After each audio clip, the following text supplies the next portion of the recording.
សួស្តីបងប្អូនទាំងអស់គ្នាថ្ងៃនេះគឺខ្ញុំបានមកហូបពិសេសទៀតហើយគឺស្ងោរព្រាបងាំងៅ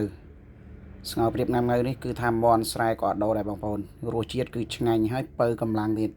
ពិសេសវាមានអាសារជាតិចិញ្ចឹមមួយបែបដូចជាជួយជំងឺត្រូវនឹងជំងឺស្អីដែលខ្ញុំភ្លេចបាត់ទៅហើយមកឆ្លើយតបនឹងបងប្អូនខ្លះគាត់ថាហូបព្រាបចុះបាបអីចេះចុះបងប្អូនសត្វណាក៏វាមានជីវិតដែរសំខាន់បងប្អូនហូបអីបានបងប្អូនហូបនឹងទៅមិនតលតាហូបមន់ហូបជ្រូកបានវាអត់បាបទេហើយក៏មិនមែនថាហូបព្រាបបានវាបាបហើយបើនិយាយពីបាបដូចតែគ្នាហ្នឹងសំខាន់យើងហូបអីបានយើងហូបនឹងសំខាន់គឺវាឆ្ងាញ់បាទសម្រាប់ខ្ញុំសត្វព្រាបនេះគឺលេខ1តែហ្មងស្ងោរងាំងៅស្ងោរជ្រូកឬក៏បបរព្រាបគឺអែមណាស់ព្រោះព្រាបគឺជាសត្វមួយដែលគេចិញ្ចឹមលក់ដូរដែរហើយបើបានរបស់ធម្មជាតិទៀតក៏រឹតតែឆ្ងាញ់ហើយបើព្រាបគេចិញ្ចឹមទុកគ្រាន់មើលដើម្បី